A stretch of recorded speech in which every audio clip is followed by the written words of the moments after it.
And we are live. Hello. Yay. Hello, everyone. Welcome to the stream. Welcome to the Beyond Screens Alternative Controller Show. My name is Alistair, and with me, as always, is my co-host, Tatiana. Hello. So do we have people? Yes, we have people. Hello, people.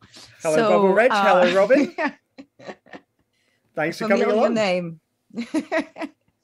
So in this show, we invite creators of all-control video games to tell us about their work and show us what they're working on. So, for those of you who might be new to the world of alternative controllers, these are video games made to be played using unusual custom controllers. For example, a game might be controlled with a door stopper, or perhaps an electric guitar, or maybe even a paper shredder.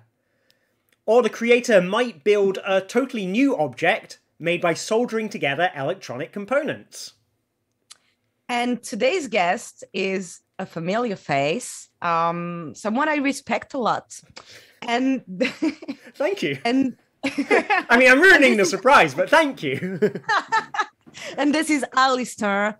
Alistair has been my co-host over the course of this year, but tonight it's his turn to be interviewed. And fortunately, Alistair is no stranger to the limelight.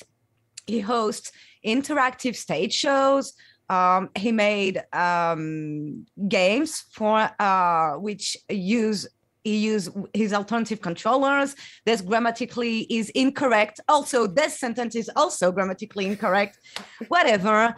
And visitors to the IndieCade in 2017 may remember seeing the incredible Playable show, which took home that year's Jury Choice Award. So before we begin, let's take a look at it. Patrons of the Bristol Improv Theatre, welcome to this, the incredible Playable show. I am the incredible Playable man, and you are the incredible Playable players. Give yourselves a round of applause. Now, any of you ever dreamed of being a supermarket floor manager? Yes? Excellent. With this power belt, I convey upon thee the power of the Green Power Ranger. Simply tap the power belt of the Ranger that matches the colour. Power Rangers, it's your job to just do what the Mighty Zordon tells you, because the Mighty Zordon always knows best. Upon the seats which you sat when you came in here, you may see little bits of paper. Also, at the back of the room, we have 4 colourful buttons. But I will tell you no more than that. My name is Alistair Aitcheson. I am the creator of all the games you have seen this evening. This has been the Incredible Playable show. I've been the incredible Playable host. You have been the incredible Playable Team Bumface.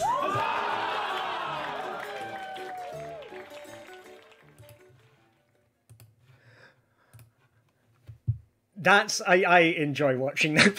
Like, it's amazing. Like, because I love performing that show. It's really like been like just so much fun, performing this show. And I took it out to LA for IndieCade. I took it to Paris for IndieCade East and everything. But obviously, the last couple of years, I've not had any opportunities to perform it. So it's like, watching that. Even though it's like a trailer that I've seen 1,000 times, not least while editing it, it's like, I don't know, just sort of a real kind of blast from the past, but a blast from a past that I wish was a present right now, because I want to be on stage again. Yeah, I had the chance to experience it, and even I got nostalgic watching the video. We'll have some time to talk about the incredible Playable show. I guess we could just jump right into the interview part. Yep, that sounds good. And well, you know the drill as much as I do, but how did you start making games? From what I understood, you started making games in 2001. That's correct. Yep. So 20 years ago. So how did you make games 20 years ago? You were quite young back then. Yeah, well, so I was 14 at the time, and it was, I used a programming language called Blitz Basic, which was, it was a version of Basic designed for making games with, so it had a lot of kind of, pre-written functionality for dealing with graphics and sounds and things. So I guess, I'm trying to think what the equivalent would be today, but I mean, it is that kind of same kind of level of accessibility that Unity, say, has today. A lot of people recommend people start with Unity, and it was that kind of, even though it kind of worked differently, it was that kind of sort of ease of entry level. And I got this right around like my 14th birthday, and the first game I made, everyone says, the first games that you make, like, focus on small projects. And I didn't really, no one really advised me to do that, but, like, I don't think, I think, like, basically, I had an idea I wanted to make. I really liked Zelda at the time. I wanted to make a Zelda spoof. So I made this Zelda spoof game called Alf the Elf. Which was supposed to be like a kind of Mickey take of Zelda, and it took like 9 months to make. I made it beginning to end. It wasn't very good, but for anyone who's played it, and I know that one person in the chat, I know Bubble Reg is a friend of mine, so hello, and he's played it, and he knows it's surprisingly long. For a first video game, it is quite a grand epic. Unfortunately, it didn't play particularly well. So, but it was certainly an adventure. And I think, like, having done that and, being able to look back at all the things wrong that, didn't work about that game and, like, understand why people say, oh yeah, you should start with small projects. Like, all of that was quite a useful bunch of learning experience going forwards. So for people that don't know Blitz Basic, I'd say the interface is way more, like, it's nothing complex as Unity. It's more like maybe processing. It's mainly the text editor, and then you have to figure out your way in the code, basically. So it's a bit a harsh start in programming. I think it's not like Scratch, for example. No. Nowadays you have tools that are more welcoming. Yes. And I think this was a cold tool. Yes. But it was, it was a helpful way to get my start, and it came with, tutorials and things in the manuals, and then it got to a certain point. Once I got to a certain point with it, I started going, like, oh, I'm just going to look up a random function. I don't know what that is. I'm going to try and use it. And that's sort of how it evolved. But within Alf the Elf, there's this kind of, like, the tech of it. The further you get through the game, the better it gets technologically. Like, in terms of, in the early levels, there's never any more than 3 enemies on screen. And then there's a point at about halfway through the game where I figured out how to get more than 3 enemies on screen, and you'll have like 100 enemies on screen, like, all the time. So you can feel the learning curve inside the game experience. Yeah. Oh, definitely. So what's interesting is that you didn't actually study game design, not directly, which is not that common in this field. Instead, you studied mathematics somehow. And why? First, why? I started university in 2006, and I think, like,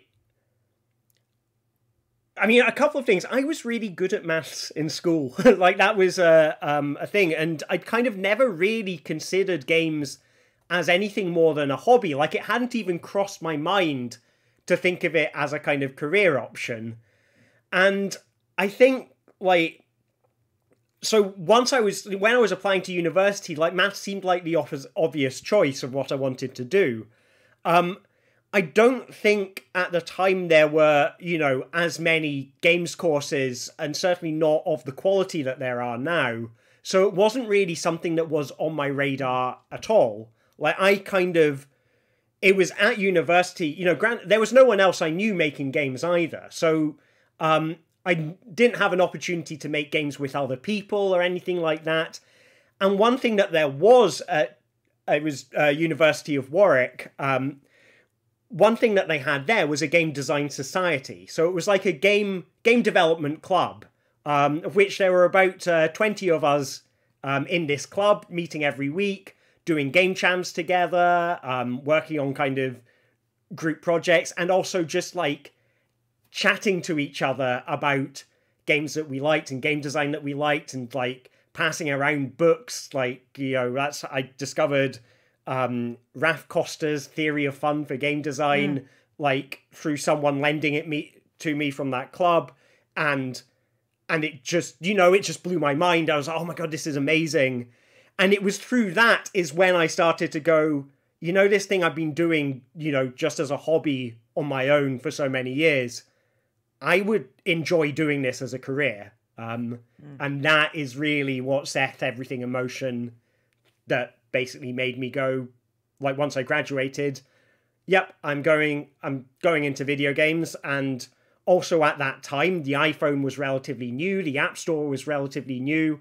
It was, a good time for someone who could make games on their own to go out and strike out in the world and say maybe they could, maybe I could develop my own one-man indie studio, just me doing that thing I love. And I guess that's really how the ball was set in motion. And after that, what's interesting is that we have something in common. Our first games, games in the sense of release to the world, not like as a hobby and no one hears about it. For me, it was on iPad. For you, it was also some mobile technologies. Yeah. And it was right after your math studies. That's right, yeah. So there was this game called Greedy Bankers, which I made. It was basically, as soon as I'd finished my exams, I was like, oh, great, I can spend time making games now. And I was following a thing it was like the experimental gameplay project workshop. I think it was run by the people who made World of Goo. And they would give out like monthly prompts or something to make a game about. And I was like, I'm going to make a game for that. And I can't remember what the prompt was, but what I came up with was this kind of puzzle game where you're dragging gems around a screen to match them into groups to make them worth more money, and then you cash them in. And because the financial crisis was still big news at the time, and the phrase greedy bankers was being, all over the media at the time, the game ended up being called Greedy Bankers. You're making money, and that's it. Wasn't as, I don't think it was as satirical as people expected it to be from the name, which is possibly a lesson in that. But it was, it was a lot of fun. I enjoyed making that, and it was certainly like the big thing, because there were two versions of it. There was Greedy Bankers on the iPhone, and then Greedy Bankers versus the World. And in Greedy Bankers versus the World, that was the one for the iPad. And versus the World, because I wanted to put the word versus in there somewhere to indicate the fact that you could play it with two players, and you're competing against each other. And it was sort of, a picture kind of puzzle mechanics, kind of like Puzzle Fighter or Puyo Puyo or Tetris Attack kind of thing. What happened by accident is in the two-player mode, you could reach over to your opponent's side of the screen and drag any gem on their side over to your side. And people really liked doing that. So I decided to incentivize it. So every time you steal something from your opponent, it doubles in value. And what kind of came out of that was that the game of pushing each other out of the way to try to get to the screen was much more interesting than the puzzle game. The puzzle game was, it was a kind of adequate puzzle game, but wrestling over a touchscreen was kind of special. That was the thing that people went away talking about. And so that's what got me kind of playing around with things that started to creep into my kind of playing around with alternative controllers. Yeah, it's usually in competitive game, when you have direct competition, direct interaction in general, it works better because you really feel like you're playing with the other player, I guess. And that's fascinating how it went from being two persons competing, okay, but playing on each side of the screen, into something that I would call iPad became a territory to conquer in the physical space. Yes. And this was your turning point to ALT control. Yeah. From what I understood, yeah. Yeah, I mean, that's sort of, because what's going on when people are fighting over this touchscreen and they're pushing each other out of the way and things, what they're doing is they are coming up with creative ways to solve this problem. And it's not just creative ways of how to win and how to cheat effectively, but also ways of how to make your opponent laugh. Like, there are some ways that you could find to cheat. For example, tickling your opponent. And it may not be the necessarily most strategically effective strategy, but it's funny. It's funny that you tried to do it, and you got to express an element of creativity. You got to express a bit of your personality by doing that.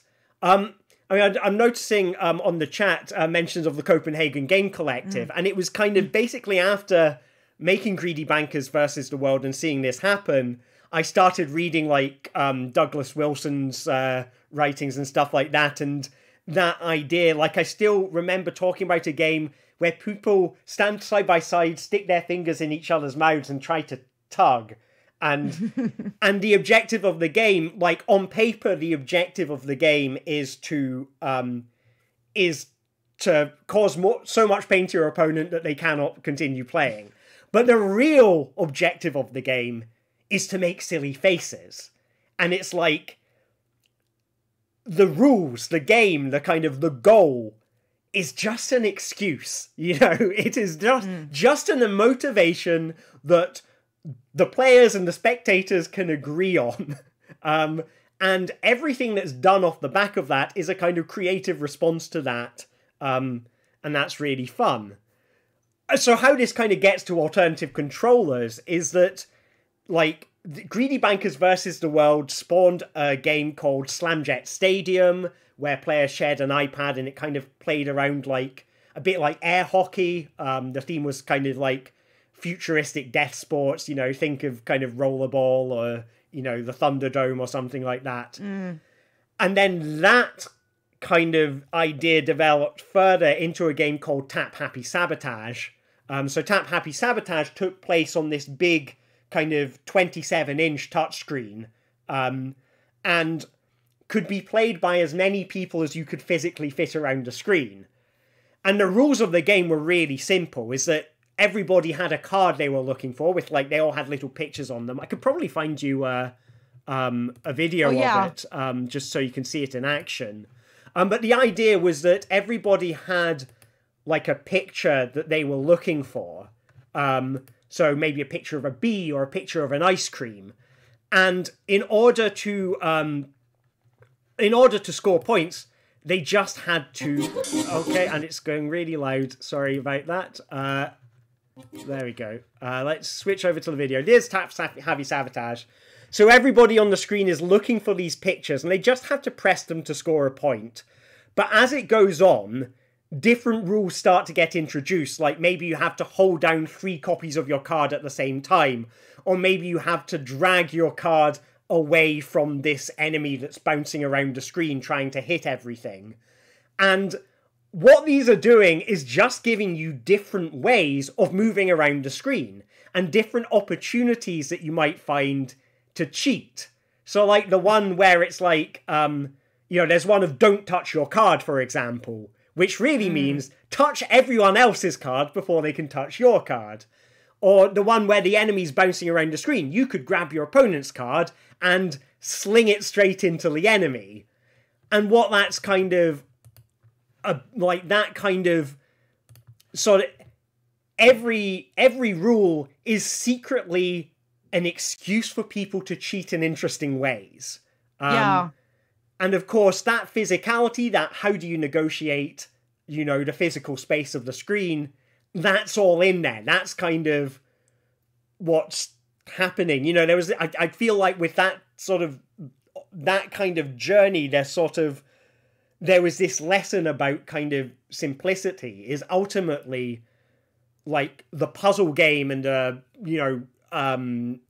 football mechanics and everything aren't necessary. You just need a simple objective that everyone can agree on and then put them in a space where that objective is going to cause them to do a range of silly things, of their own accord. Yeah, the emergence of a social gameplay. I see where Celia is going with the Copenhagen game collective. It reminds me of Button, brutally unfair tactic, totally okay now. So Button is an acronym. And again here, so the difference is that it's played with gamepads, but you again have to negotiate based on some rules. And the rules can be don't touch your button, be the first one to press 10 times your button. And there are some games like this in the ALT control movement that are first really close to video game if you describe the device in itself. But when you look at it, it's full ALT control.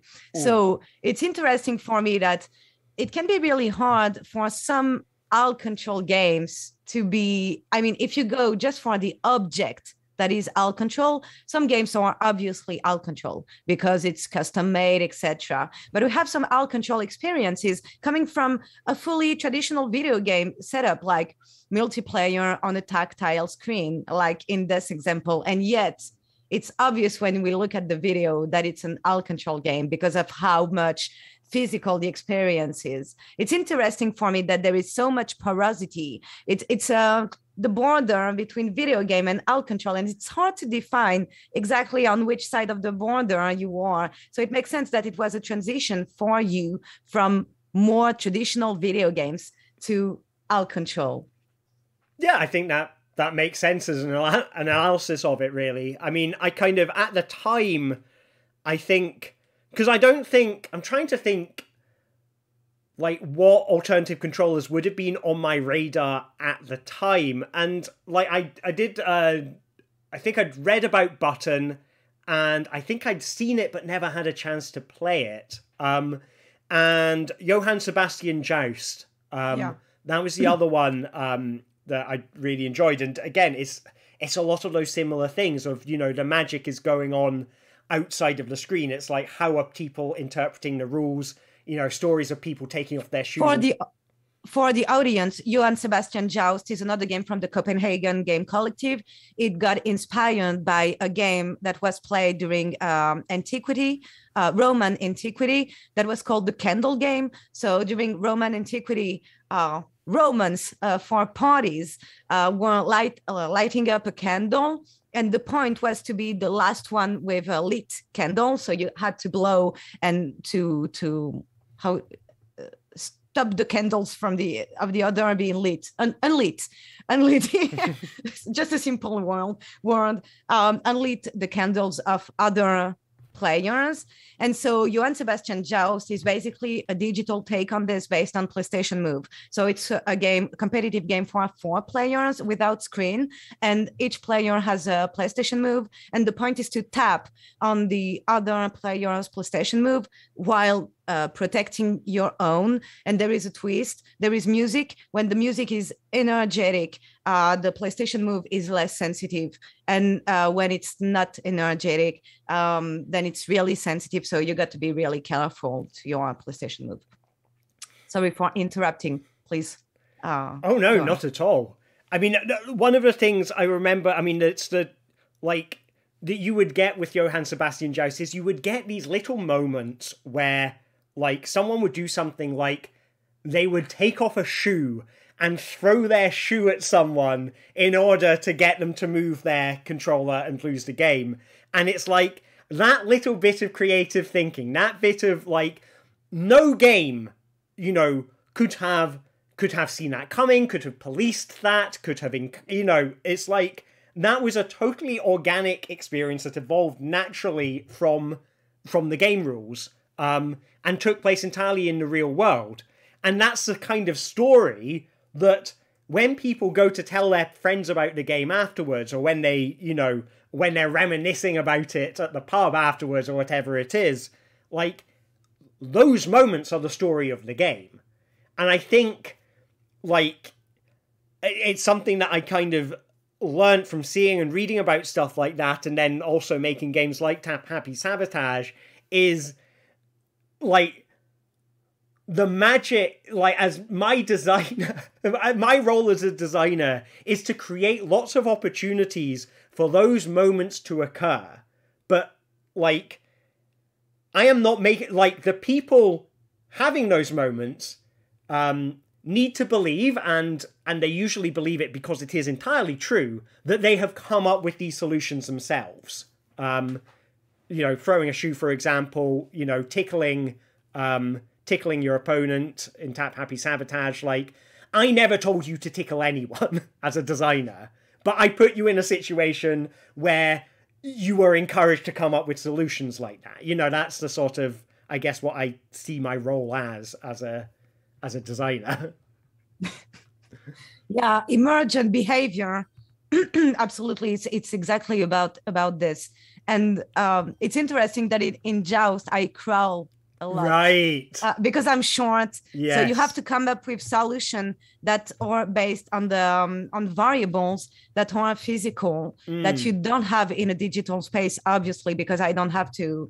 Well, I'm not short. My digital avatars are not short, except if I chose an avatar that is. But so you have to play with physical rules that are here, and it's not just about morphology. It's also about the previous social context you play in. So, for example, in Joust, something that I sometimes do is jumping on people, but this is like really testing the limits of the social boundaries, because it's a physical space. Like, it's not playing Super Smash on the Nintendo Switch. It's like I'm physically jumping on someone, and how is this person gonna react depends a lot on so much parameter, the environment, the relationship we have. Usually it's someone I don't know. So this is really different in the way you will also like recollect the memory of the game afterward. Yeah. And how it stick with you. Yeah. I mean, it's like your relationship with the game, your experience of the game is dependent on your personality and the personalities of the people around you. So, like, you will have a unique experience, you know, and it would have been different if it wasn't you playing, and if it would have been different if you were playing with a different set of people or in a different room. I mean, speaking of rooms, like, the next step that Tap Happy Sabotage went on was, and this is where the alternative controller starts to become a bit more kind of obvious, is I basically changed it for it's an event called Game City in Nottingham. I'm going to open up a video of it now so you can see it in action. So it was originally called the Dash and Bash edition because it was basically the same rules, but now the cards are on screens and the screens are in a room surrounding the players, and they need to find their card and bash the button next to their card. And as it goes on, the rules start to change around and things, and there'll be things like you'll get like a big grid of cards and one of them will have 3 copies of your card on it. The others will only have 2 copies of your card. So, you know, it goes from this fast pace of everyone kind of leaping around to, and now everyone's suddenly gone very slow, and they're all kind of, you know, looking like they're all looking around going, where is it? Where is it? Where is it? And then suddenly again, run around, run around, run around. And so, like, it made a lot of noise, which is good. But I think one of the things that was really special in taking a room from taking it from a touchscreen into a room was that people would they would become more expressive, and all of that personality stuff, all of that, you know, people expressing their mischievous side or whatever side, or, you know, playing just to make people laugh, not necessarily to win. All of that just got bigger once people started moving around more. And that was really interesting. That's not something I'd seen before. And that kind of, the power of running around was kind of rattling around in my head from that point on. Yeah, you extended the territory to conquer.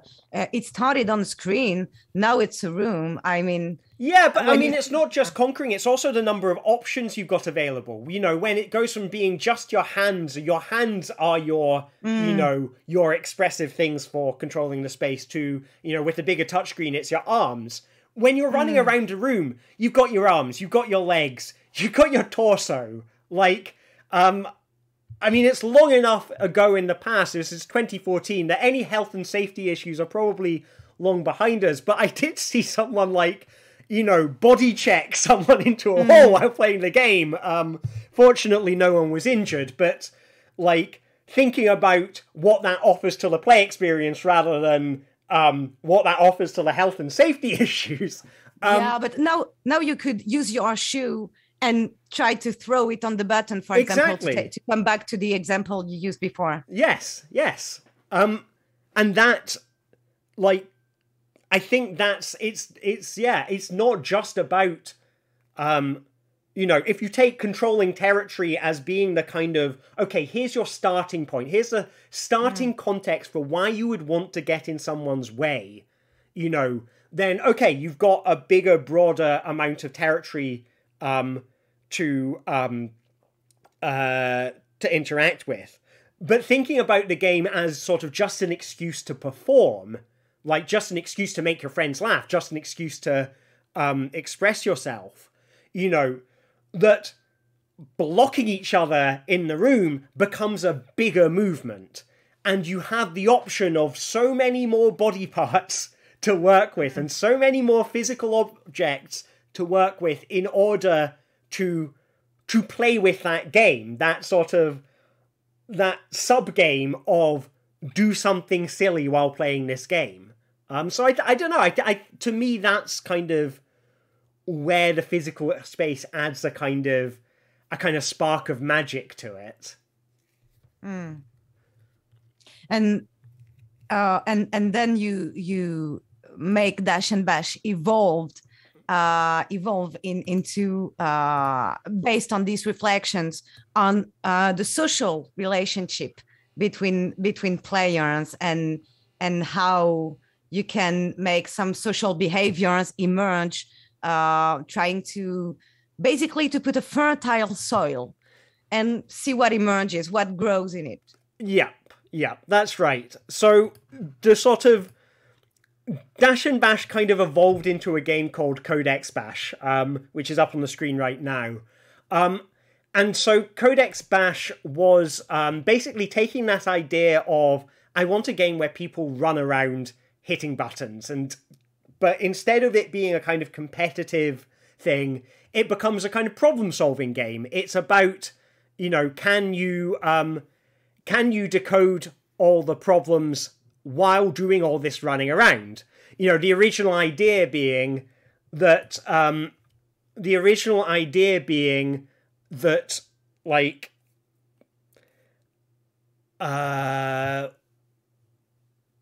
I've lost my train of thought, sorry. No, okay, so the original idea was that people would play it on their own, and the challenge was, it's hard to run around and do all this physical activity while also having to do this kind of mental activity at the same time. And it's about the sort of the changing dynamics of going between, you know, physical activity and mental activity. What I found when I showed it at events was people would naturally come up with a very simple solution to this problem, which was to invite a friend to help them. And then once they've invited the friend to help them out, like, you get all of these sort of social dynamics start to go on in the group. And different groups of people will operate differently within the game. So, like, some of them you'll have one person who does all the problem solving, and you'll have one person who does all the running around. Some people will go, okay, I'll take the red button and the yellow button, you take the green button and the blue button. But those kind of dynamics, those group dynamics, are being come up with entirely organically. You know, nothing in the game tells them how they should operate as a team. Nothing in the game even tells them to play as a team in the first place.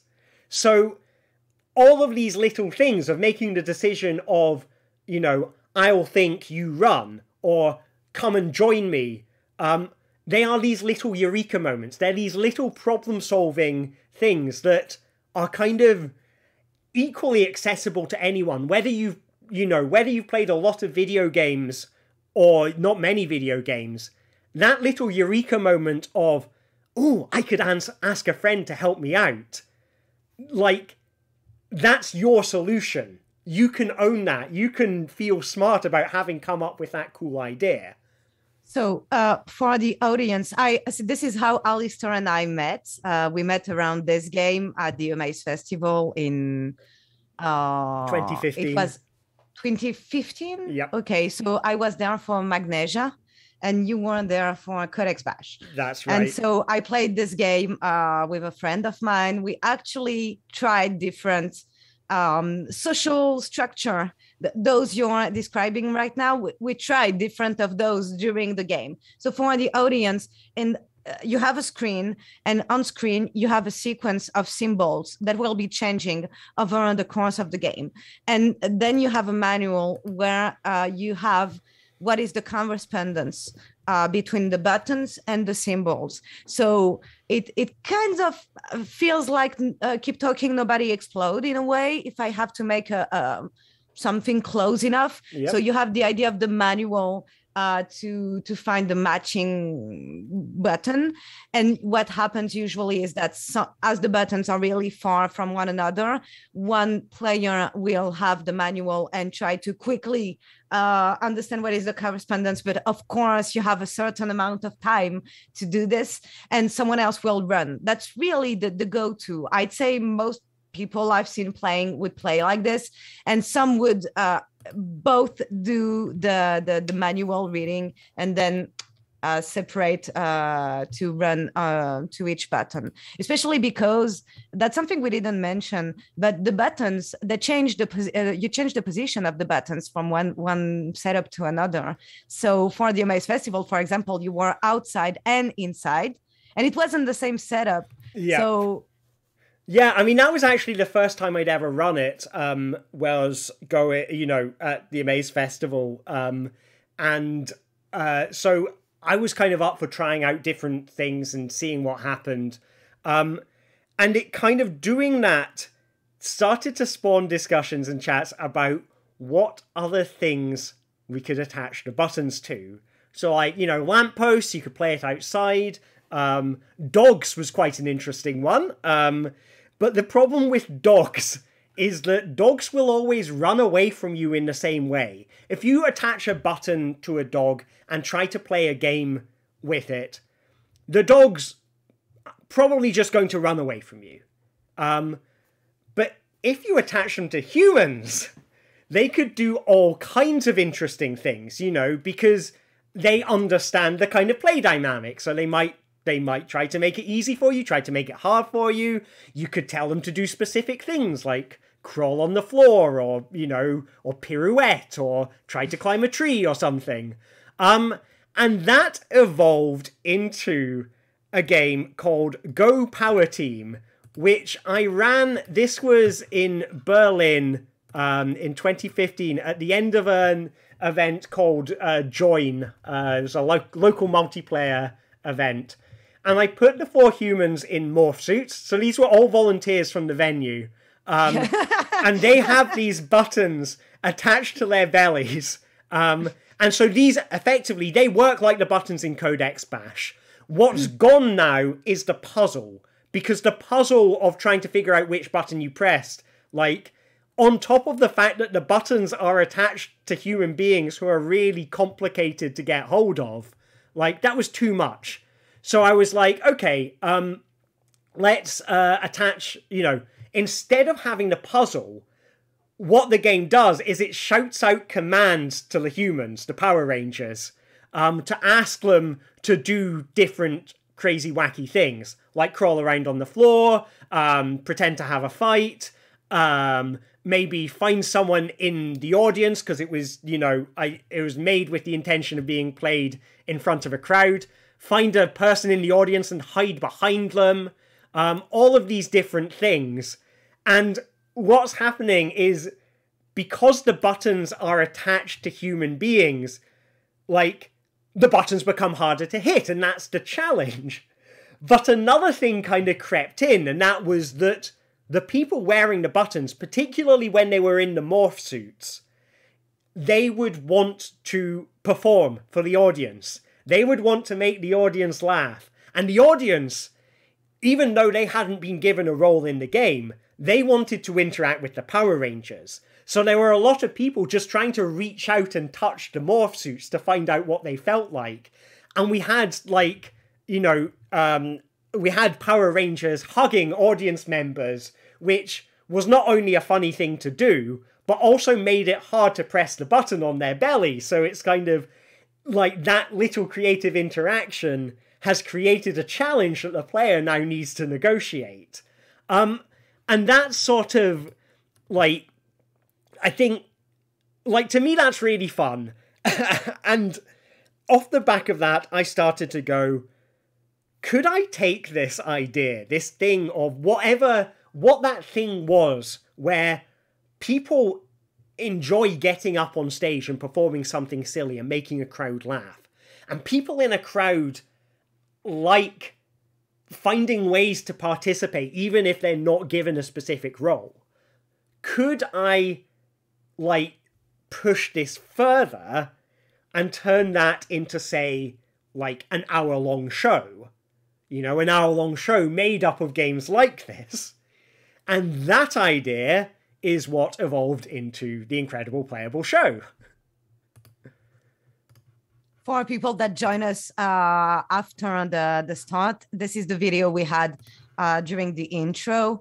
And the incredible Playable show is the third time we met. I experienced it the third time Alistair and I met. It was at IndieCade, but IndieCade Europe. I experienced it at IndieCade Europe. It's basically the convergence of you merge many things you did before into this show to make one big show. So you have ideas coming from Codex Bash, but here with code bars, for example. But there is this idea of it's not a button, but the input is sticks to someone, is stuck to someone. And you didn't talk about this, but I know that clowning is an art that is close to your heart. That's I don't correct, know if we can yes. say this, and we can feel this in the kind of play performances that you offer people. This, and also give the audience the possibility to perform and to be creative and to be artists themselves. These are two topics that are really themes for you and part of your creative identity, I'd say. Correct me if I'm wrong. No, I will certainly not correct you, because I think that's absolutely spot on. I mean, in terms of giving people a space where they can come up and perform, because I think, people like to make a group of, a group of people laugh, you know, and it's nice to, you know, entertain a room full of people. And the problem is with that is that most people don't get an opportunity to do that. You know, I used to go to a lot of improv. Down near me, like 10 minutes walk away, there's an improv theatre, and they used to do like weekly jam nights where anyone could get involved, and, you know, get up and do like little improv games and that. And like, I really like that flexibility to be able to say, like, anyone in this room can be funny. Anyone in this room can be a star. You know, my job as the host is not to, you know, to be the most important person in the room. Okay? My job as the host is to allow everybody else in the room the opportunity to be, you know, the funniest person, the silliest person, the loudest person. But my job is to facilitate that. And sometimes that involves putting on a nice big personality. And making loud noises and, you know, and making a star of myself, because there are people who would feel shy, who would feel very self-conscious coming onto the stage, but would enjoy taking part in the games and would enjoy doing something silly and creative with the games. Because, I mean, all of the games, the whole point of them is that there is a clear set of rules to them, but there is a lot of opportunity to break them. A lot of opportunity to break them in creative ways by, like, climbing over the seats and things. Climb over the seats, throw inflatables halfway across the room so the person doesn't need to cross the room to get to it. All of these things, like...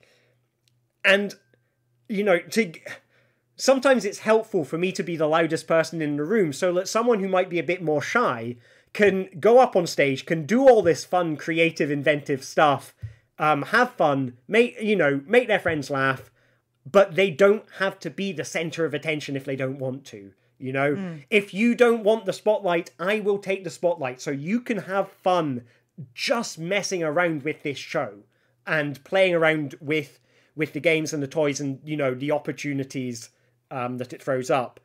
But if you do want to be the star, if you do want to be on stage and say, hey, everyone, look at me, I'm so funny, I will let you have that, you know? I will let you have that, and I will support you, and I will laugh at whatever you say, even if it's not that funny, you know?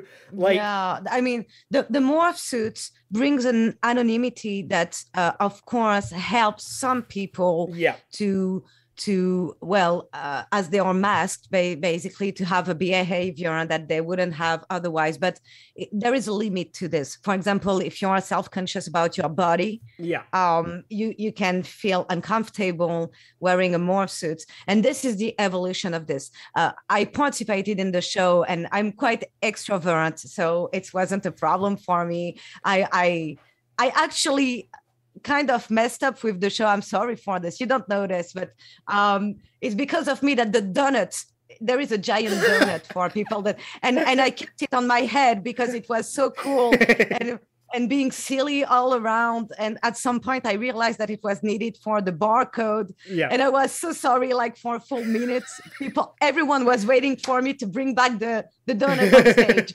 So I did, but what was interesting is that I was with someone that is really not an extrovert, and he still was able to participate, telling me, "Oh, I think you have to bring back the donut." And I said, "Oh, okay, awesome, thank you." Because I'm like this, and I bring the stuff, and people after that were shy were still able to come and tell me, "Oh, you were the donut girl." And what I mean with that is that I take away so many memories, so many things from your game, especially those with the incredible Playable show and everything you did after, because it's really the pivot moment in your works, at least for me, where you started to do stuff that are really resonating at an intimate level for me. And I'm pretty sure I'm not the only one. We talk about another game of yours that is much more intimate and has real psychological virtue for me. I will let you talk about this because you know what I'm talking about, I'm sure. Yeah. Just before we do that, I feel like the comment I just said about laughing at people even if they're not that funny is kind of disparaging. But that's not really what I was like. Kind of what I really mean by that is that if you know, when people like, every suggestion is a good suggestion, you know, and you treat every suggestion like a good suggestion. Some creative independent thought someone has, and you know, and they bring to the show. You know, if you treat that with positivity and you treat that with excitement, then cool stuff will emerge from that.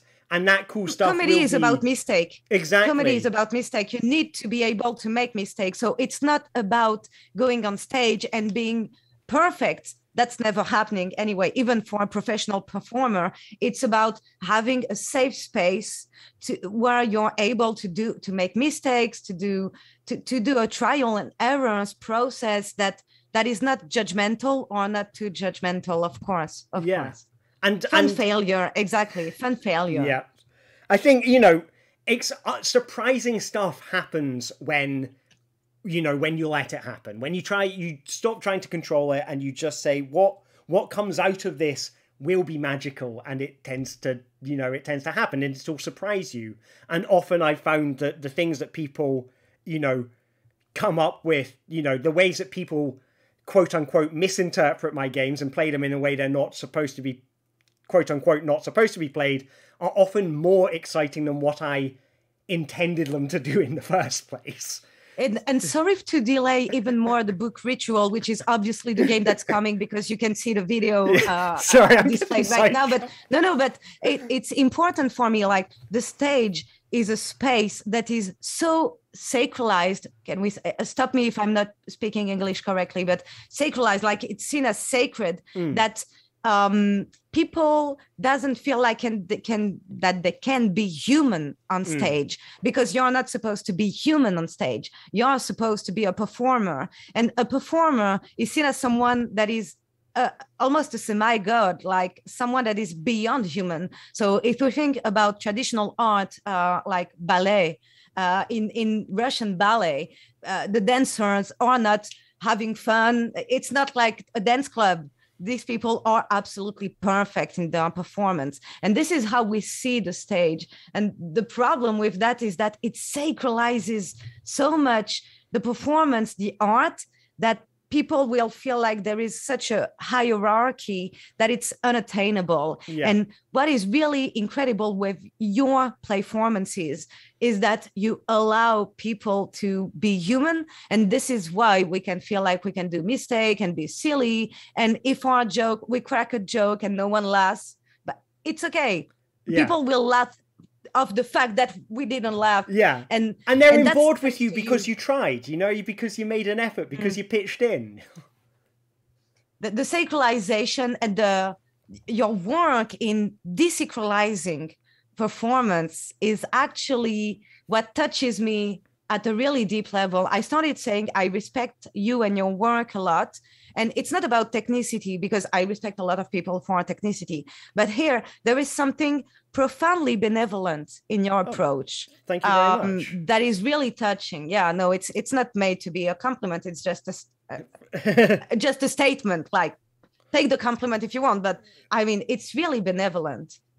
Yeah, well, I mean, thank you. That does mean a lot, because, well, no, I mean, I do see it as a compliment because it is something that I would like to be, you know. So you are. Well, it means a lot to, that you said that. So thank you very much. It's yeah. So any transition with maybe the book Ritual? Yes. So so the book Ritual is a game. So you can see on screen right now, Paper Shredder, which is eating a book. So, and that Paper Shredder, right, so I'm just on the high of being benevolent. That's what's going on. Yeah. Okay, so, you're full malevolent. You're right. Such a malevolent person. Okay. So, the book Ritual. So the book ritual is a game which you play using real books and a real paper shredder. So what you're asked to do is the book on screen is personified as a character, and it will talk to you on the screen. It'll have text and things that you have a conversation with it. It'll ask you to draw inside of it and write inside of it. But in order to progress through the dialogue, you will need to tear pages out of it and put those pages through the paper shredder. Inside the paper shredder, there are sensors. There's like break beam sensors in there so that it can tell when paper's going through. So it will not advance the story unless you shred something.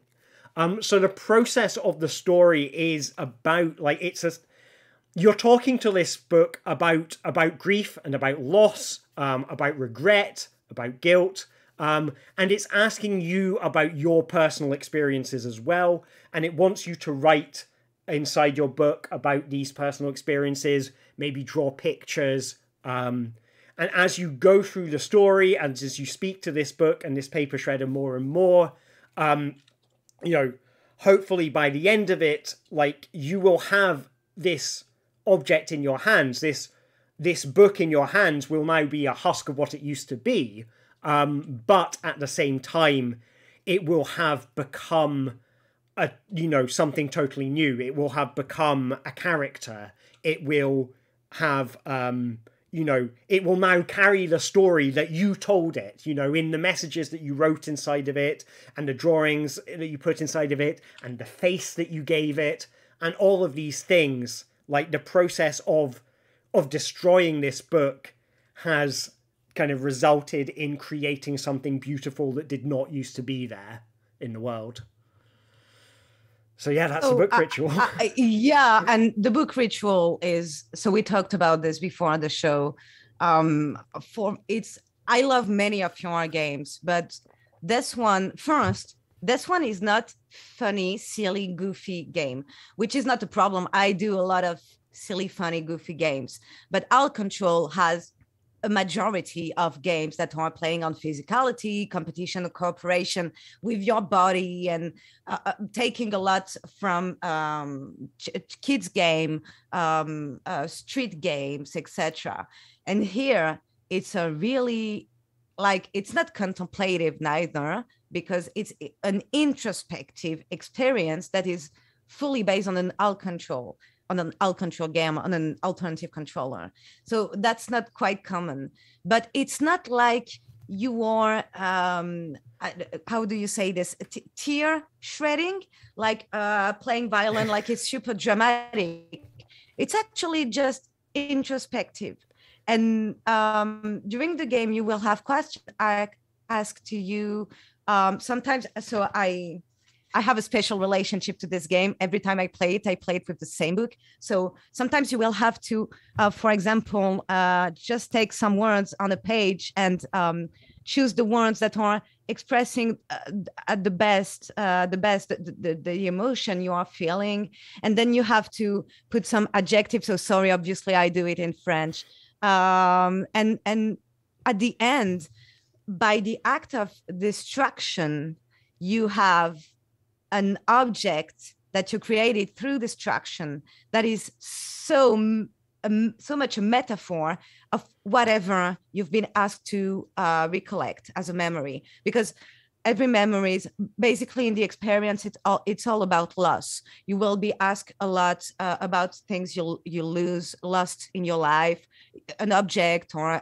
an emotion, a feeling, whatever, and then it's not just cathartic. It's like I can show people what I wrote just after this one. So this was my last experience of the book ritual.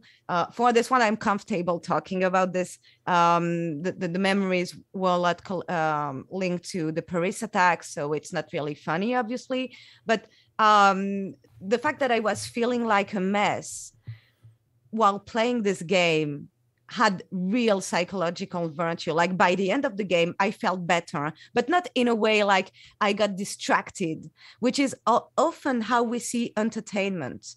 In French, entertainment, it's called divertissement, which is even more obvious. Like it's a diversion. We divert our attention from the problem to something that is not the problem, something enjoyable. But this approach of entertainment, which is fine. It's most of the games I make are like this, but the book ritual, it doesn't make you it's not a diversion. You have to tackle the problem and you will go through a form of rebirth thanks to the experience. And it's working. Like, it's not just me. Like, I'm not a community manager trying to show the game in its best, on its best side. And that's literally the kind of stuff I write in the book. Like, this was from the last one. And we were talking about the. Oh, I haven't seen The Phoenix Rises from the Ashes of the Burned Bridges. I went full poetry in this one. But so because you told me about the message you wrote about the Phoenix rising from the dumpster fire, and that is, I think that is such a powerful imagery. I think it is like, and yeah, I can picture it very clearly, and it's a very touching thought. It's which unfortunately I cannot express more eloquently, but I think like there is just something magical in that imagery. Yeah, we had some people in the chat first talking about how it is sentimental. It is very much sentimental. Last time I experienced it, I didn't dare talking too much about, because you asked the audience some questions and I didn't answer too much because the mood was quite lighthearted and I didn't feel like coming with Paris attacks, terrorism, yay! Let's have fun with Alistair. But yeah, it was like super personal, and I know I'm not the only one. And people are talking a lot also about Fluxus. So it reminded me also about Loulipo. Pouvoir de littérature potentielle. It's a French literary movement from the 60s, playing a lot with books and words. And so, for example, there is this book, Mille Milliards de Poèmes.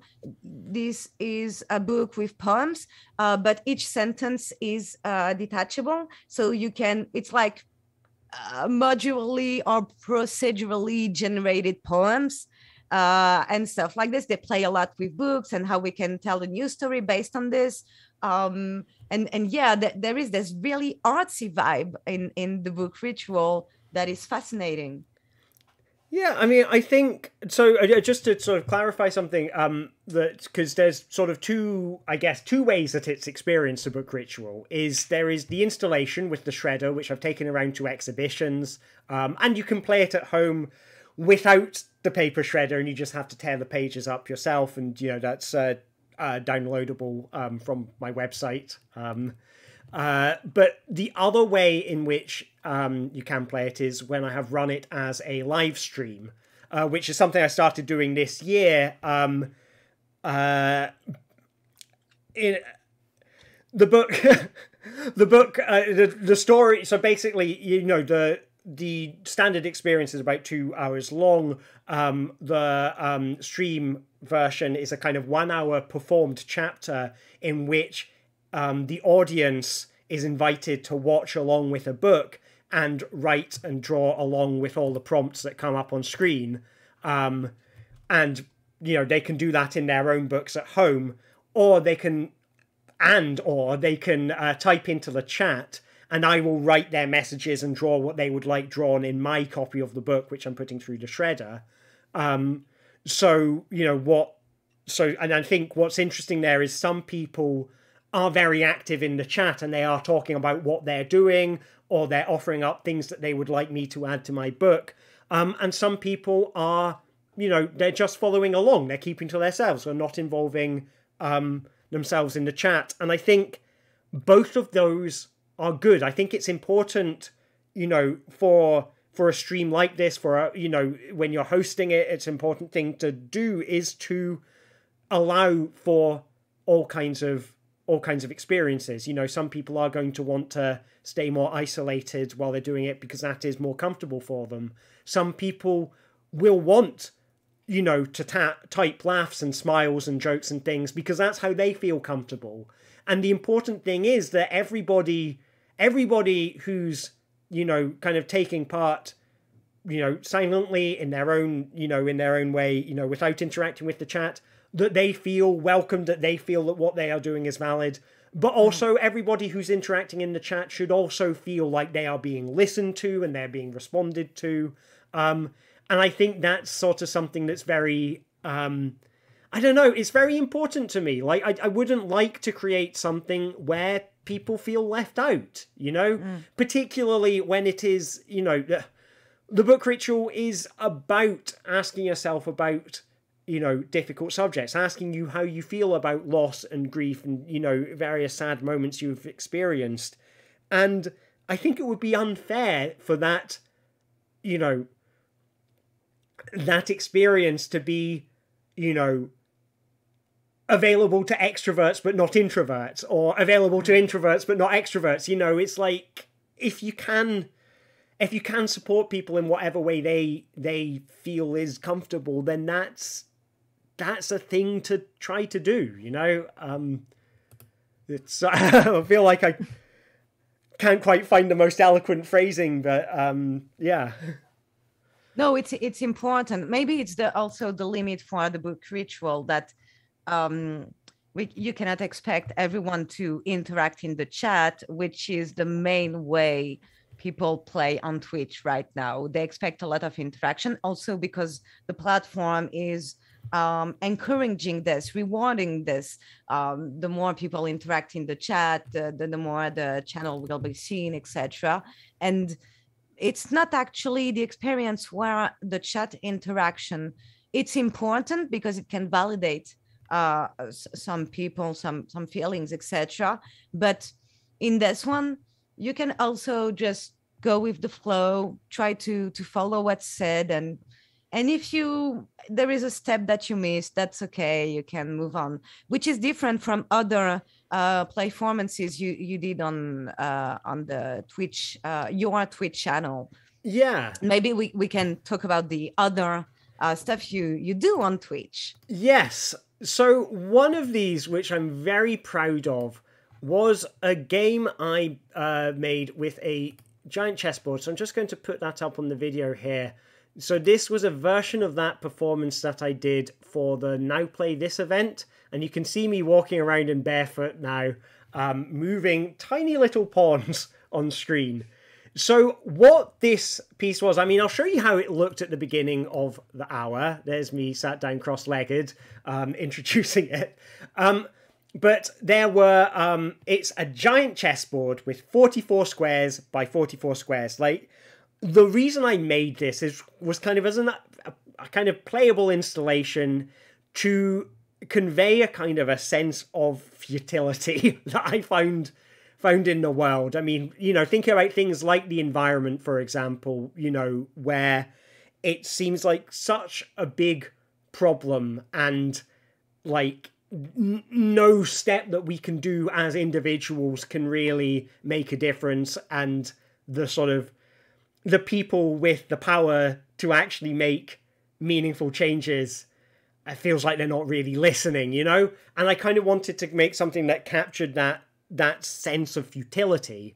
And so I made a chessboard where there are a stupid number of squares and the only pieces on the board are pawns. So the only move you can do is the most boring move over and over again, making baby steps towards a game that will always end in a stalemate. And then I decided, okay, I'd made it, and it was like, well, how do I get this out into the world? Like, how do I create an opportunity for people to play this? And so I decided to do a Twitch stream with it. So I did one, and then it went very well, and then the Now Play This event asked if I could do one for them, and this is what we're seeing right now.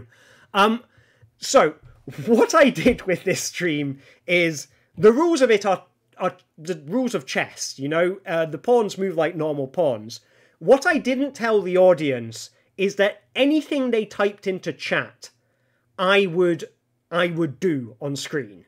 So it tells you on screen like how to move a piece, like what to type in. But you could also type in, you could type in loads of illegal moves. You could type move the king right to the middle of the board.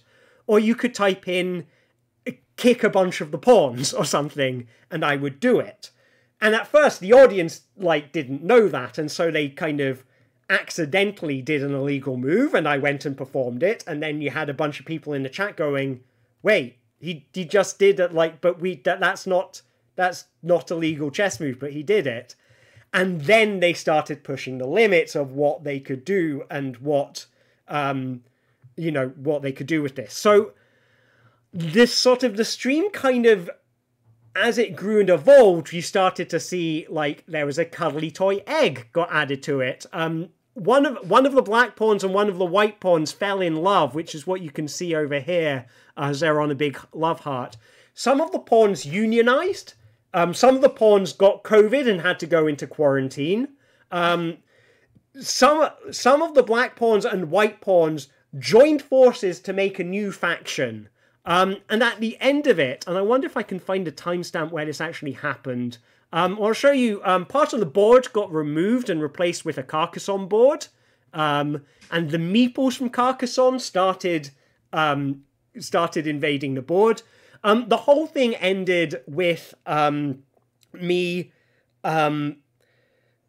they asked me to put all of the pawns in a glass of water and then drink the glass of water. And because the glass of water had the kings in it, then I counted this as, this is the point at which the king's souls have been drunk. They have been consumed by the giant that is me. And so that was, and there's the pawns going into the glass right now. And that was considered a checkmate. You know, the war was over. The war was over. Both teams have lost or both teams have won.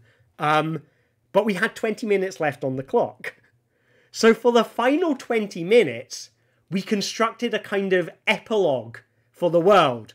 And this was all driven by, this was not me like going, oh, and then this happens and then this happens. This was people typing into the chat, like, what, like the pawns all teamed together to build a ladder to heaven, which heaven was the board that got flipped over.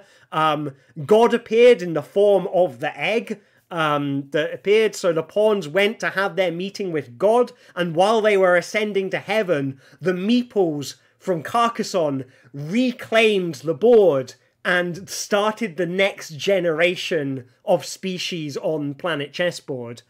And it was really uplifting. And all of this just came from this kind of collective people throwing around ideas and having this, you know, weirdo on the other side of the camera just doing them as soon as he read them. And what it ended up like, starting out with something where the whole point of it was to capture a sense of, you know, futility and pointlessness and kind of the weight of the world, to turn it into something that was kind of uplifting, and because the audience embraced it, they took control and they turned it into something beautiful. And that was a really special experience. Like, yeah, we talked about this. So just before the show, I didn't know actually that's the only game performance of yours that I didn't know about. I'm pretty sure I'm not the only one. I think it's way underrated. And it deserves way more love because there are so many things that are interesting in this.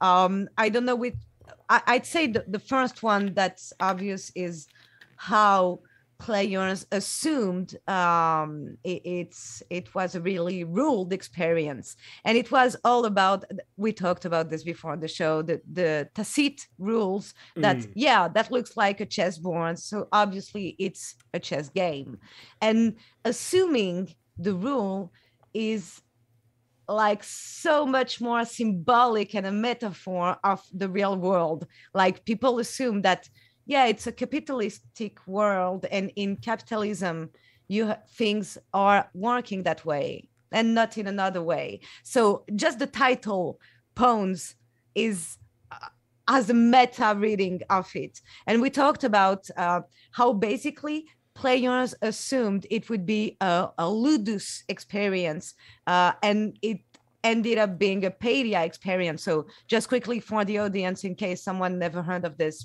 I'm pretty sure everyone did, but just in case, ludus Padia, their word coming from Roger Caillois. He wrote a book called Men Play Games in English.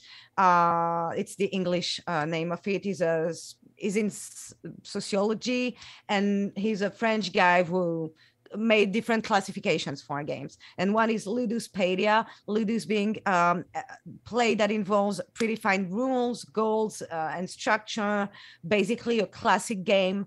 And pedia is play that involves player-driven structure and exploration and creativity, like a toy. So to put it really simply, let's say it's a more toy-y experience and a more gamey experience. Yeah. So it happened to be a bit more toy-y, more narrative, and people could set up the rules of the world. And I love this moral of the story. The second one is how you convey the experience as a giant. I told you about black and white, and how in the game Black and White, as a god, you have a hand, but also a creature. And this giant is your way to interact with the world. And you were the creature from Black and White, like you were the giant intervening on the world, interacting on the world based on a pantheon of gods. That was the chat. Yes. And the pantheon of gods got to negotiate with one another to tell the creature what to do on the chessboard. So this is a second level of reading that is interesting for me. There is much more, but how it's a metaphor for the world is fascinating for me. Yeah, I mean... Yeah, that's not a question. It's just a sentence. Right. Yeah. But I mean, I think it is... I don't know. I mean, I think there was something that came out of basically just kind of, you know, being a vessel for the audience to play through, being, you know, a set of hands that the audience uses. And again, yeah, I don't know, there is a similarity with, you know, when I'm on stage performing the Playable show, and the idea is, you know, I'm not there to be the funniest person in the room. I'm there to big up the audience and make them feel special and important. And it's the kind of same thing here. You know, I am just a vessel for the players on the other side of the screen, you know, on Twitch, typing into chat to express their creative potential. And I mean, you know, you mentioned briefly, I'm a big fan of Clown. You know, Clown as a performance style is all about finding the game, you know, and it's like, the game could be anything, you know.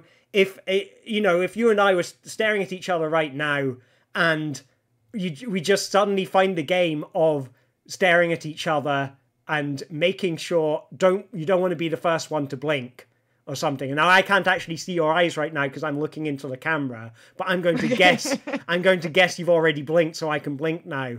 And then blinking could become a game as we try to blink at the same time, you know. And these kind of games can occur spontaneously. And that's a lot of what a clown is doing on stage when they interact with an audience, is they just find someone to interact with in the smallest of ways. It could be just smiling at them, and they will respond in some way. And then the clown can build on that, and you're finding the game. What is the thing that this person instinctively wants to play with you? And that's a lot of what's going on when I'm doing things on stage, when I'm, when I'm performing the Playable show, when I'm being, you know, the giant of the chessboard, like, is the audience, you know, they're bouncing around with games between themselves on the chat, which I can't read fast enough. And they are bouncing around games with me because they're going, wait, if I type in this, will he actually do it? And, you know, and most of the time I will. And sometimes they'll suggest something ridiculous or impossible that I'll have to interpret. But the game for me becomes saying, yes, I like that impossible suggestion, and I'm going to make it possible. And so you play with that idea, and then you bounce it back to them, and then the stakes are higher. It's like, oh, well, can they suggest something more impossible? And that's how it kind of I guess, how it unfurls, really. Making the quality of the performance depending a lot on the audience, actually, and how much they will be able to come up with stuff for you to interpret. And that's interesting because it could lead us to other games of yours that you did on another topic that is important for you, another theme of yours, by the fact that, as Celia said in the chat, as a performer in a playformance, you are part of the game. You're a game element, yeah, among others, of course. And the audience is performing with you, not on the same level, of course, but still by the quality of what they will come up with, etc., they will perform with you. And in video game, it's already an interactive art in general. It's already quite hard to say who's the actual author of the piece, because people are intervening on the piece, obviously. But the thing is, in traditional video game, they will change variable, like the position of a character will be variables. Here, it's even more confused, blurring the lines between the author and the player, because they are literally performing with you. I mean, they're literally sometimes even almost at the same level as you, sometimes not, depending on the stage design, let's say.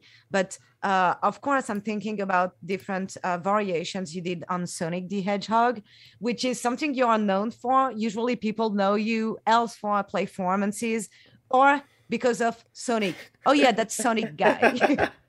It's certainly, the Sonic stuff is something that's kind of blown up a bit in the last year. I mean, I'll show you, let's see if I can bring up a link of, here's something I made that got really popular on Twitter very suddenly last year, which is, and it's probably going to blare out music, so I'm going to have to mute this super fast as soon as I play it. There we go. But this is an emulator. It's a hack of an open source Sega Mega Drive emulator, edited so that every time Sonic collects a ring, it switches to a different game. And this is one of many experiments and weird things that I've been doing with or to Sonic the Hedgehog. So another examples, let's see what else I can bring up for you. Oh yeah, this one's a nice one. So this is Sonic the Hedgehog 1 on the Sega Mega Drive, edited so that every time Sonic collects a ring, a color is removed from the universe. So if you show it early on, it's nice and straightforward. You can see I've collected a couple of rings, a couple of colors have gone, and they all start to collapse inwards to the middle. And what happens to the play experience is, as you play through it, the game gets harder and harder because you get less and less visual information, until a point which seemed to happen about roughly 15 minutes of play into the game, where the game just becomes impossible. But through this experience, you know, how you are interacting with the game is changing. You know, you go later on, and here I'm fighting a boss, and there's a lot of colours missing now, so I'm not getting the information on where the boss is supposed to be swinging a wrecking ball at you. I can't really see where it is. And I've done things like where every time you collect a ring, it writes random data into the level, so the level becomes this randomized, you know, hacky layout. I did a thing with Pokemon where every time you got into a Pokemon battle, it would, like, the data from the Pokemon you were fighting would infect all versions of the Pokemon that you had, and it would infect the text and things to kind of simulate a sort of environmental decay going on.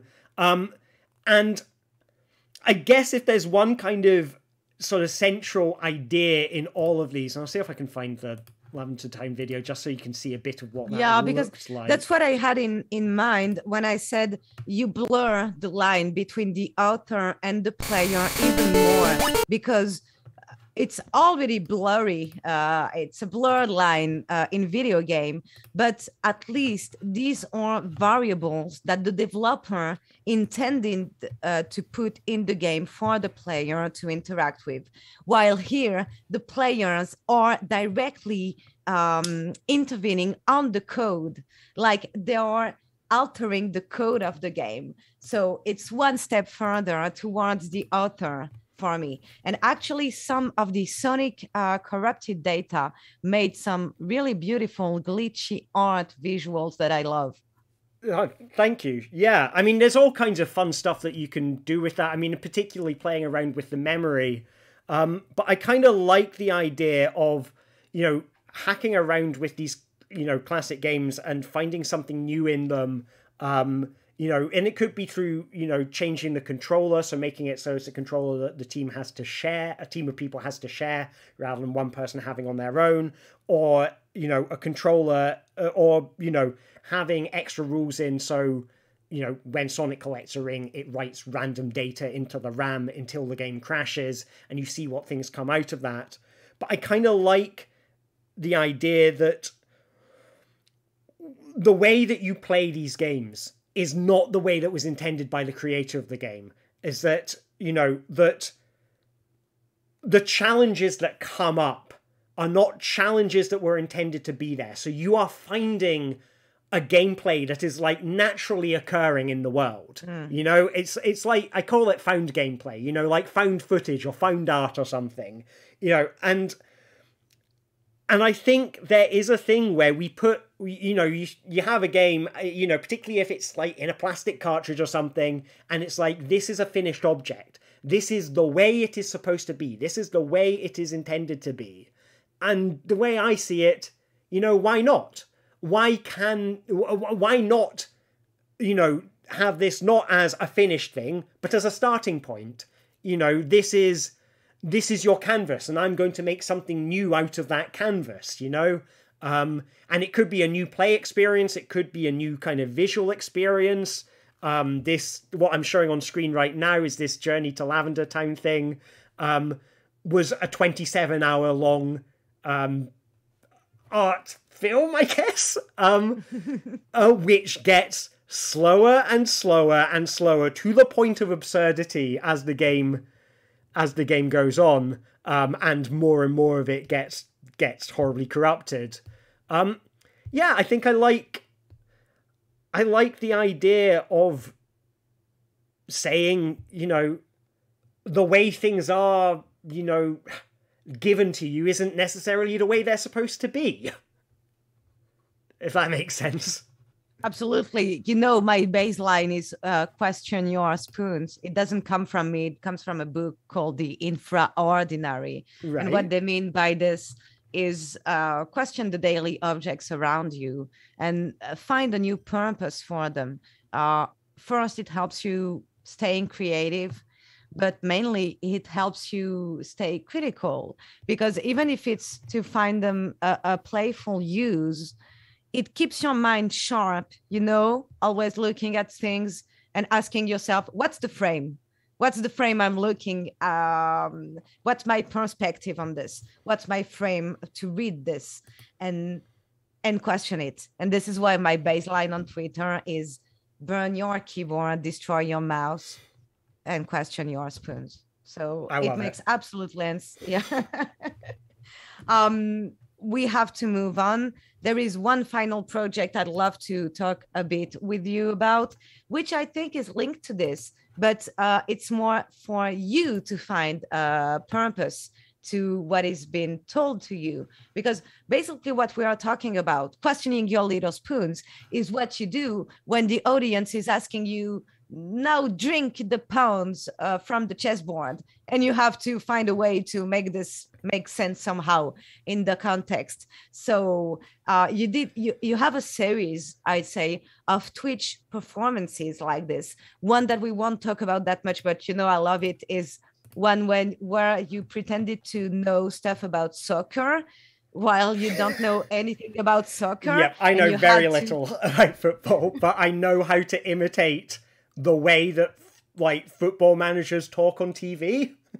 This one was hilarious, but you made another one that is maybe more relevant to what we are talking about right now. That's the stream is sponsored by, and let's talk about it quickly before the show and tell. Yeah, so this is one of my very recent kind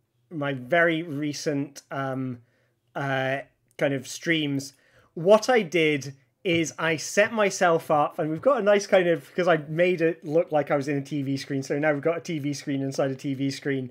But the audience could type into Twitch, and anything they typed in would become what this thing was sponsored by. So now this is sponsored by the poem that I just wrote, which is someone has just typed in, that's what it's sponsored by. So now I am advertising the poem I just wrote.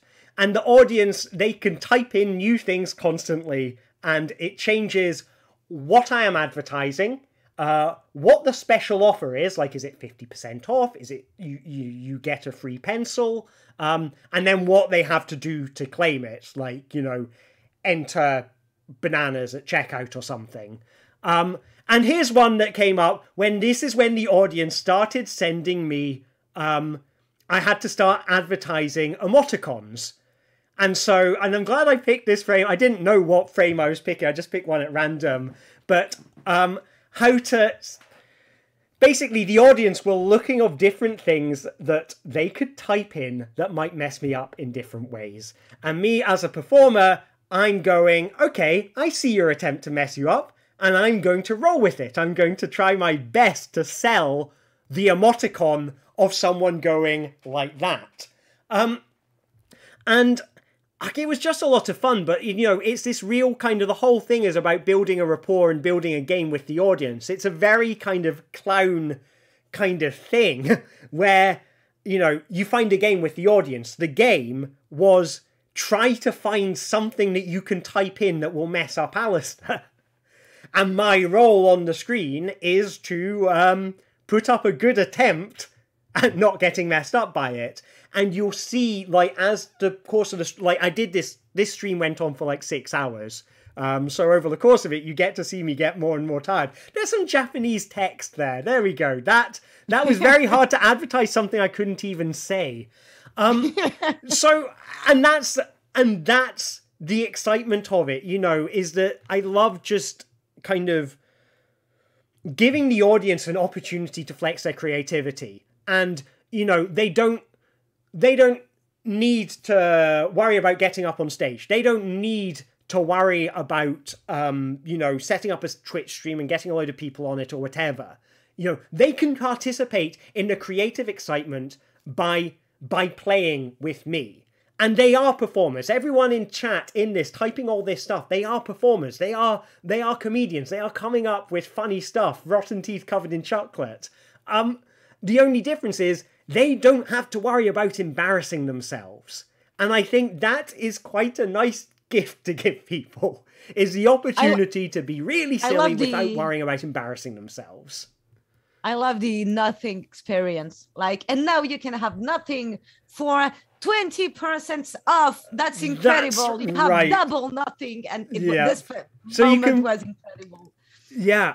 I mean, I can fade in, what was I saying here, just to give you a feel. Covered. Just realized you used the same TV I used for the show's layout.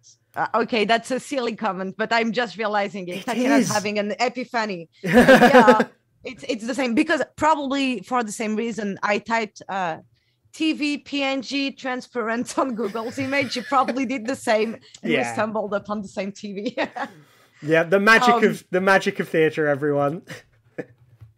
And yeah, we are really professionals here. And so we talked a lot about games you animate and host on Twitch, and we are on Twitch. So it's not possible for you not to perform a game right now for our audience. Obviously, that is very true. So yes, I am about to switch us over to a game. This is a game that I've done for a live stream and has been incredibly good fun. So let me just got a little bit of clicking to do, and then I'm going to switch us over to this camera view, and I'm going to move, and I remember I made a note to move my microphone as well, so that you can hear me while I'm doing this, as we begin painting. Yes, and now it's hard to see whether I can see, but this is a game, I call it, we can't paper over this forever, because I thought it involves paper, and I thought it needed a title, a long title, there we go. But what you can see on screen going on is here, you've got red, green, blue, and yellow are 4 colours that are hopefully being picked up by this camera and interpreted correctly as the 4 colours. If you can see on the left-hand side of the screen, this is what it's using. The camera's looking at that to judge, to try and get a picture of what colour is what as it interprets it. The game is that I need to paint something in 3 minutes that matches the combination of colours that the robot wants to see. The robot, as in the computer program, sorry. You, as an audience, can type in, if you type the words art is into chat right now, followed by something, so say art is bananas, and that will become a thing that I need to paint. I will also need you to type in a combination of colours and numbers. So like red 30%, blue 20%, white 50% or something. And those will be the things that I need to paint. So if someone could try typing in some colours, and hopefully if you type in the words art is, say, someone type in art is red, and could I get, like, say, a combination of colours and numbers?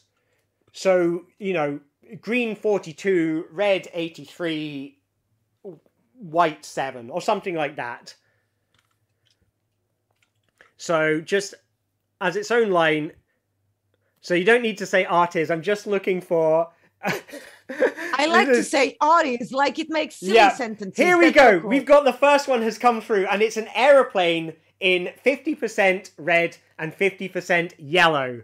So thank you very much for that first thing. So my challenge is to paint a beautiful aeroplane, and I have got 3 minutes to do this in. So I'm going to squirt some yellow paint on and just try and get 50% red on here.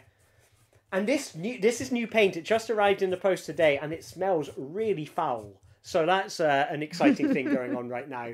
So we can see the colours are being captured, and I already have about 50% of yellow on there. But we need, and I have just pulled my own earphones out, so I can't hear anything. But we need to get, let's get that airplane in. So let's make that airplane nice and red. So I'm going to get myself the red paint and squirt it on. And I need to paint a beautiful aeroplane with this red paint. And you can see at the bottom of the screen, it's judging these colours. And it's trying to tell how much art this is. So here we got an airplane. Let's get a beautiful... There's got wings on it as well, and a propeller. We need a propeller at the front because propeller planes are most fun. And so there we've got a nice airplane which you can just about make out. But we have a lot of colours that we still need more yellow in there. We need more red. So maybe we add the details in yellow. So let's squirt some windows on there onto the airplane so people can see out. So that will add some yellow to it. What else can we do? What else can we add in? So when you type in colours and numbers, put in like at least 2 colours and at least 2 numbers, and that'll make it work. So what have we got going on? I've got about a minute left to finish this aeroplane. So what do I need to do to make it better? Well, firstly, I think we certainly need more yellow to make it more art. And I need to cover up some of that green with yellow. So let's just get some nice thick yellow to sort of stop it from reading that green as yellow, which it is just about. Or I could take a nice big piece of yellow card and just stick it on. There we go. Stick it on. Make it better. But it still doesn't look very aeroplaney, does it? So what can we do to make this more aeroplaney? Let's try and let's separate out. Maybe the propeller was a bad idea. Let's make it a jumbo jet. So on we go. And it's getting more and more art. And there we go. That's the first one. And as I stand back and let the camera calibrate, you can kind of see what's going on here. And so I've got time is up. So I can continue painting this aeroplane and try and make a better aeroplane. But if any of you type the word next into chat, it will pick one of your suggestions. Next. Someone type next into chat and we'll get one of your suggestions will come up and I will need to paint that suggestion on top of what's already here. So thank you very much for requesting a new painting. So let's see how much art was that. Thank you, Poletus Desilus. Thank you. Thank you very much. And that was 78% art. And we have a new challenge called Blue 40. So how am I going to interpret Blue 40? Well, let's interpret Blue 40 as the Blue Man group, but there's 40 of them. So let's try and do 40 stick people. So I'm going to get some blue on this paper and we need... Oh, okay, this is interesting. We need the Blue Man group on a bed of mostly red. So that's going to be interesting. How do we reconcile this? And the colours, it's not picking that up as blue. So what I might do is adjust the sensors somewhat. And hopefully that will start picking up that blue paint. Oh, the Blue Man groups are these guys all painted in blue. I didn't know this. Yes, that's right. So... Oh, Celia knows someone that was her partner is part of the teach team of the Blue Man group in Boston. That's really cool. That is really awesome. Cool. So let's draw, or maybe, okay, it's the Blue Man group's 40th birthday party because there is no way that I can draw 40 blue men and have it involve that little blue. So we've got roughly the right amount of blue now.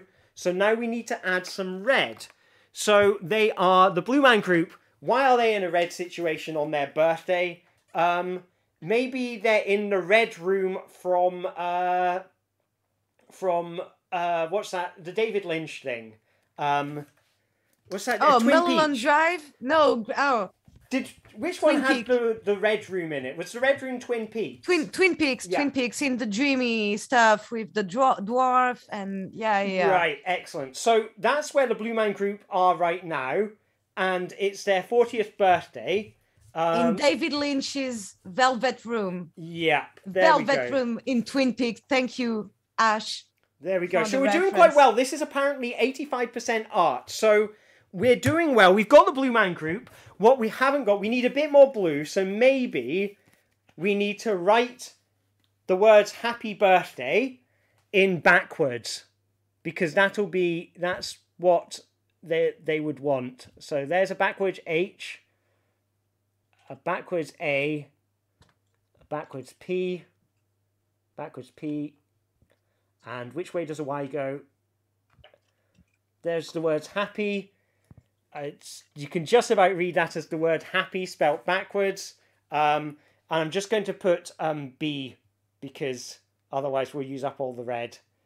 And there we go. That's a letter B. So happy B. If they're having a birthday party in the red room in Twin Peaks. Now, the time is up. So you can, if you wanted, I could continue painting the Blue Man group in the red room of Twin Peaks. Or you could type in the word next.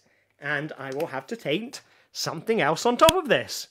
And someone's typed in next. Excellent. So, what is next for us? What is next? So, the next, banana 3. So, I mean, this is nice and easy. 3 bananas is easier to draw than... But without yellow. Bananas without yellow. Bananas without yellow. You like to make things nice and easy, don't you? That's the magic. I'm not benevolent. You're the benevolent one. I am the benevolent one. So, okay, 3 bananas on a mix of blue and red. So let's say the bananas are arriving by boat, or they're just floating bananas in the sea. Flying bananas. Flying a benevolent banana. Benevolent bananas. That's Brilliant. A genius idea. Yes. The Benevolent Bananas. That'll be the name of my band. So we've got benevolent bananas fits you so well. above the deep blue sea. So well. And we've got some thank you. And we've got some clouds. We've got some clouds in the background for the bananas. The green, but they're green because they're not ripe yet. So there we go. We've got some beautiful blue clouds. We've got a red sky because it's the morning. Red sky in the morning. Bananas warming. And now let's get 3 bananas on here. 1 banana. 2 banana. 3 banana.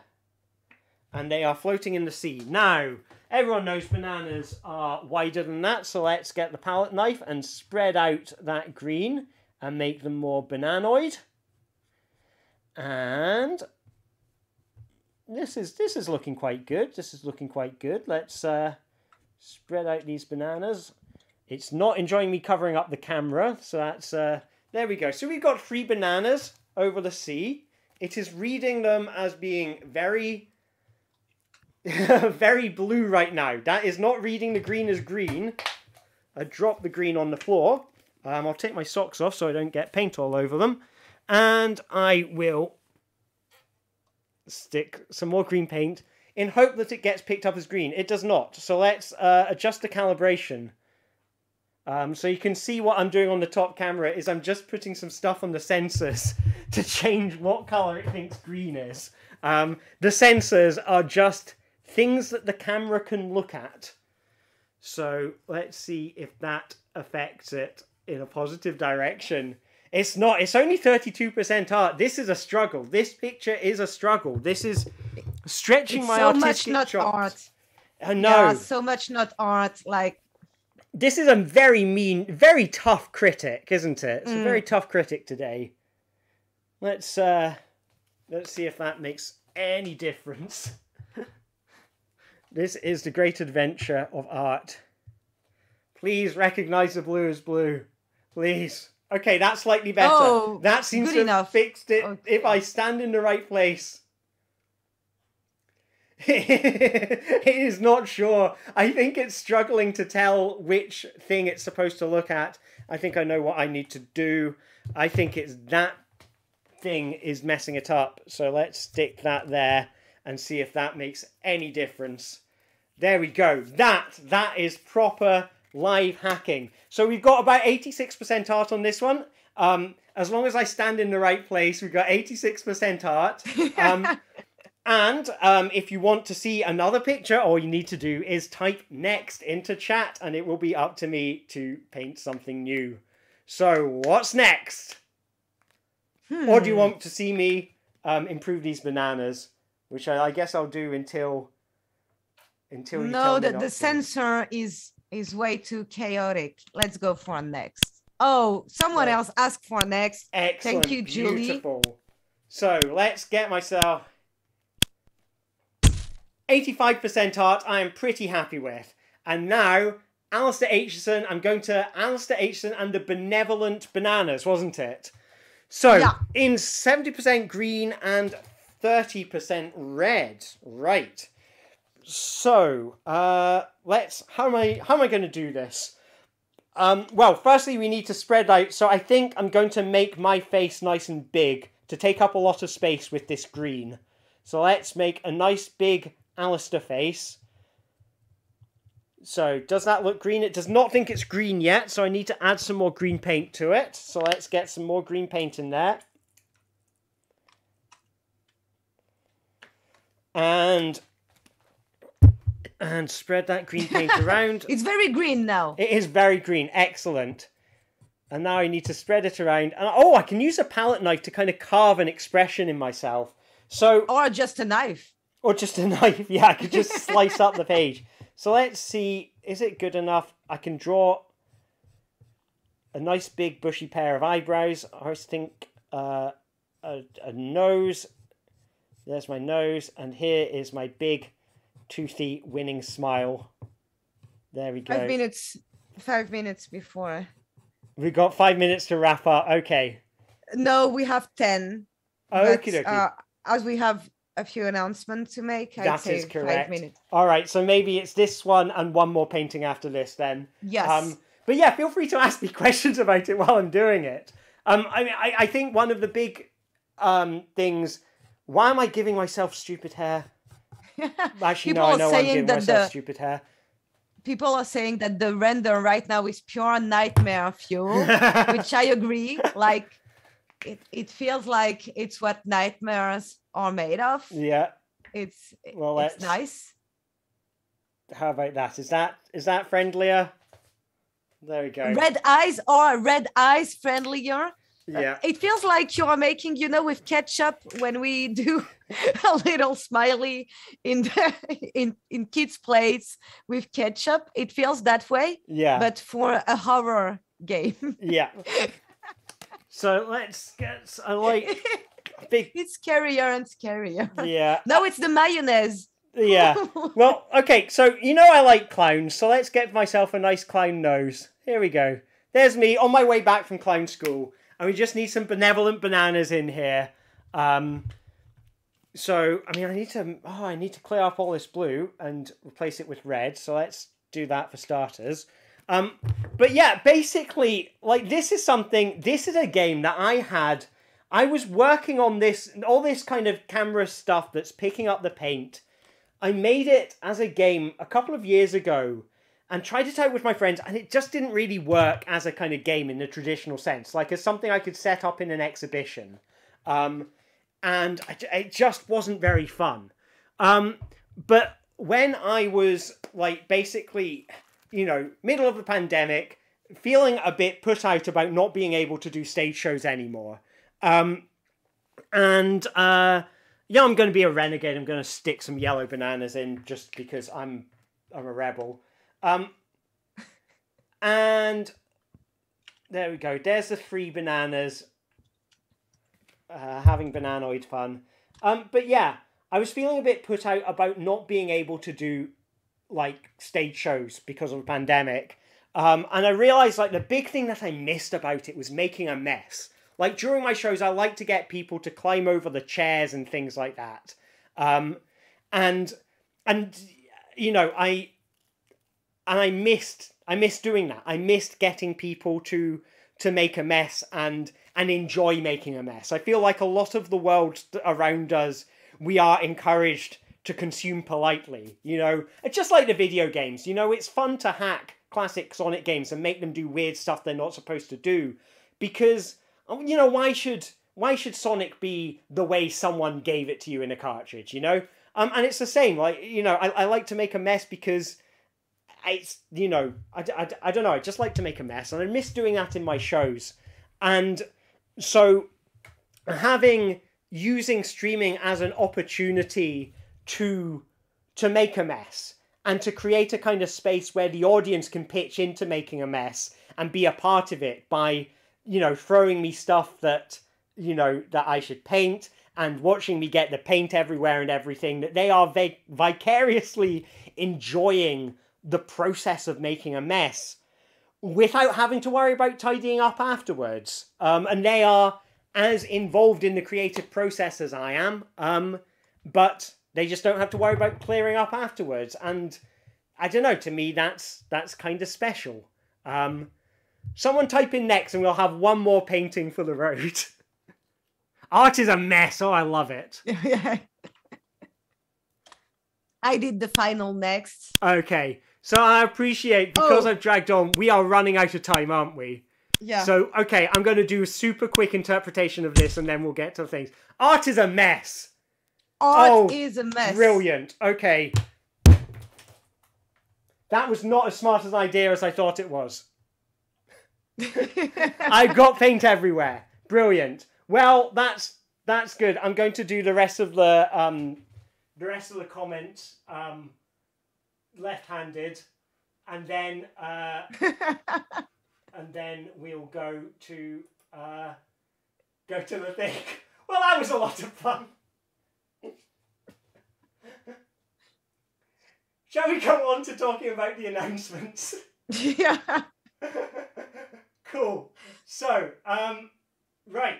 Well, coming up very soon is the IndieCade Presents Playable Theatre Live Action Game Symposium. So that's coming up in just a few weekends' time on October the 16th and 17th.